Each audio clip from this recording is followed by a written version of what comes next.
ನಮಸ್ಕಾರ. ಕರ್ಮದಿಂದ ಕೈಮದ್ದು ಬರುತ್ತಾ, ಅದಕ್ಕೆ ಪರಿಹಾರ ಏನು ಅಂತ ಕೇಳಿದರೆ, ನೋಡಿ, ಕರ್ಮ ಅಂತ ಅನ್ನೋದು ಸರ್ವೇ ಸಾಮಾನ್ಯವಾಗಿ ಪ್ರತಿಯೊಬ್ಬ ಮನುಷ್ಯನಲ್ಲೂ ಕೂಡ ಇದ್ದೇ ಇರುತ್ತೆ. ನಮ್ಮ ಪೂರ್ವ ಜನ್ಮದಲ್ಲಿ ಮಾಡಿರ್ತಕ್ಕಂಥ ಕರ್ಮ ಆಗಿರ್ಬೋದು, ಅಥವಾ ಈ ಜನ್ಮದಲ್ಲಿ ಮಾಡಿರುವಂತಹ ಕರ್ಮಗಳಾಗಿರ್ಬೋದು, ಅದು ನಮ್ಮ ಬೆನ್ನ ಹಿಂದೆನೇ ಯಾವಾಗಲೂ ಕೂಡ ಸದಾಕಾಲ ಇರುತ್ತೆ. ನಾವು ಕೆಲವ್ರ ಬಾಯಲ್ಲೆಲ್ಲ ಕೇಳ್ತೀವಿ ಕರ್ಮ ಇಸ್ ರಿಟರ್ನ್ ಅಂತೇಳಿ.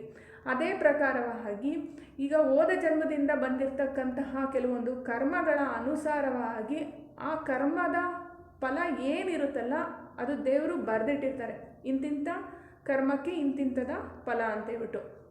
ಈ ಕರ್ಮ ಅಂತ ಅನ್ನೋದು ಕೆಲವು ಟೈಮಲ್ಲೆಲ್ಲ ಯಾವ ರೀತಿಯಾಗಿ ಕಾಡುತ್ತೆ ಅಂತ ಅಂದರೆ, ಈಗ ನೀವು ಒಬ್ಬರಿಗೆ ಏನಾದ್ರೂ ಸಮಸ್ಯೆ ಮಾಡಿರ್ತೀರಾ, ಆ ಟೈಮಲ್ಲಿ ತುಂಬ ಚೆನ್ನಾಗಿರ್ತೀರಾ ಅಂತ ತಿಳ್ಕೊಳ್ಳಿ. ಅದಾದಮೇಲೆ ನೆಕ್ಸ್ಟು ಅವರು ನೊಂದ್ಕೊಂಡು ಶಾಪ ಹಾಕೋದು, ಅಥವಾ ಅವ್ರು ಏನು ನೊಂದಿರ್ತಾರಲ್ಲ ಆ ಒಂದು ಸಮಯದಲ್ಲಿ ಏನಾಗುತ್ತೆ ಅಂದರೆ ಅವರ ನಿಟ್ಟುಸಿರು ನಿಮಗೆ ತಾಗ್ತಾ ಹೋಗುತ್ತೆ. ಅದು ಒಂದು ಕರ್ಮದ ರೂಪದಲ್ಲಿ ಬಂದು ನಿಮ್ಮನ್ನು ಕಾಡೋದಕ್ಕೆ ಶುರುವಾಗುತ್ತೆ.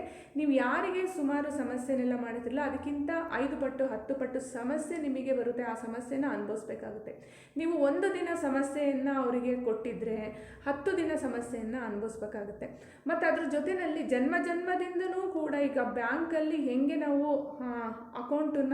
ಅಕೌಂಟಲ್ಲಿ ದುಡ್ಡು ಹಾಕ್ತಾ ಹೋಗ್ತೀವೋ ಅದೇ ಪ್ರಕಾರವಾಗಿ ಕರ್ಮನೂ ಕೂಡ ಆ್ಯಡ್ ಆಗ್ತಾ ಹೋಗುತ್ತೆ. ದೇವರು ಇಟ್ಟಂತಹ ಒಂದು ಬ್ಯಾಂಕಿನ ಅಕೌಂಟಲ್ಲಿ ನಾವು ಏನು ಕರ್ಮ ಮಾಡ್ತೀವೋ ಅಥವಾ ಪಾಪ ಪುಣ್ಯಗಳು ಏನು ಮಾಡ್ತೀವೋ ಅದೆಲ್ಲ ಕೂಡ ಕೌಂಟ್ ಆಗ್ತಾ ಹೋಗುತ್ತೆ. ಆ ಒಂದು ಸನ್ನಿವೇಶದಲ್ಲಿ ಈಗ ಕರ್ಮ ಅನ್ನೋದು ಏನಿರುತ್ತಲ್ವ, ಆ ಕರ್ಮಕ್ಕೆ ಸರಿಯಾದ ರೀತಿಯಾಗಿರ್ತಕ್ಕಂತಹ ಒಂದು ಕರ್ಮದ ಫಲ ಏನಿರುತ್ತೆ ಅದು ದೇವರಿಗೆ ಮಾತ್ರ ಗೊತ್ತಿರುತ್ತೆ ಕೊಡೋವಂಥದ್ದು. ಅದು ಕೈಮದ್ದು ಕರ್ಮದಿಂದ ಬಂದಿದೆಯೋ ಅಥವಾ ಮತ್ತೊಂದು ಕರ್ಮದಿಂದ ಬಂದಿದೆಯೋ ಅಂತೇಳಿ ಹೇಳೋದಕ್ಕಲ್ಲ, ನಾವು ಅನುಭವಿಸ್ತಾ ಇರ್ತೀವಲ್ಲ ಅದರಲ್ಲೇ ಗೊತ್ತಾಗುತ್ತೆ ಎಷ್ಟೋ ವಿಷಯಗಳು. ಮತ್ತು ಇದ್ರ ಜೊತೆಯಲ್ಲಿ ದೊಡ್ಡವರೆಲ್ಲರೂ ಕೂಡ ಹೇಳ್ತಾರೆ, ನೀನು ಏನೋ ಹೋದ ಜನ್ಮದಲ್ಲಿ ಈ ಥರ ಪ್ರಾಬ್ಲಮ್ ಮಾಡಿದ್ದೇನೋ ಅವರಿಗೆ, ಅದಕ್ಕೆ ಈ ಜನ್ಮದಲ್ಲಿ ನಿನಗೆ ಈ ಥರ ಪ್ರಾಬ್ಲಮ್ ಕೊಡ್ತಾ ಇದ್ದಾರೆ ಅಂತೇಳಿ. ಕೆಲವು ಮನೆಯಲ್ಲಿ ನೋಡಿ ಒಬ್ಬ ವ್ಯಕ್ತಿನೇ ತುಂಬ ಟಾರ್ಗೆಟ್ ಮಾಡ್ತಾ ಇರ್ತಾರೆ. ಅವರು ತಂದೆ ತಾಯಿ ಆಗಿರ್ಬೋದು, ಅಕ್ಕ ತಂಗಿ ಆಗಿರ್ಬೋದು, ಒಂದು ಸಂಬಂಧದಲ್ಲೇ ಕೂಡ ಅಷ್ಟೇ. ಅಂದರೆ ಅವರು ಬೇರೆ ಒಂದು ಜನ್ಮದಲ್ಲಿ ಇವರಿಗೆಲ್ಲ ಸಮಸ್ಯೆ ಮಾಡಿರ್ತಾರೆ. ಹಾಗಾಗಿ ಅವರ ಮನೆಯಲ್ಲೇ ಹುಟ್ಟಿ ಇವರು ಹೋಗಿರ್ತಾರೆ. ಅವರು ರಿಟರ್ನು ಆ ಕರ್ಮದ ಫಲದ ಮುಖಾಂತರವಾಗಿ ಇವರು ಏನು ಸಮಸ್ಯೆ ಮಾಡಿರ್ತಾರೆ ಅದೇ ಥರನೇ ಇವರಿಗೆ ಸಮಸ್ಯೆಯನ್ನು ಕೊಡ್ತಾ ಇರ್ತಾರೆ. ಮತ್ತಿನ್ನು ಕೆಲವರು ಹೇಳ್ತಾರೆ, ನಾನು ಏನೂ ಮಾಡಿಲ್ಲಪ್ಪ, ನಾನು ತುಂಬ ಒಳ್ಳೆಯನು, ಯಾಕೆ ದೇವರು ಇಷ್ಟೊಂದು ಪ್ರಾಬ್ಲಮ್ ಕೊಡ್ತಾ ಇದ್ದಾರೆ, ಏನಕ್ಕೋಸ್ಕರ ಅಂತ ಹೇಳ್ಬಿಟ್ಟು ತುಂಬ ಜನ ಮಾತಾಡೋದನ್ನು ನಾವು ಕೇಳಿರ್ತೀವಿ.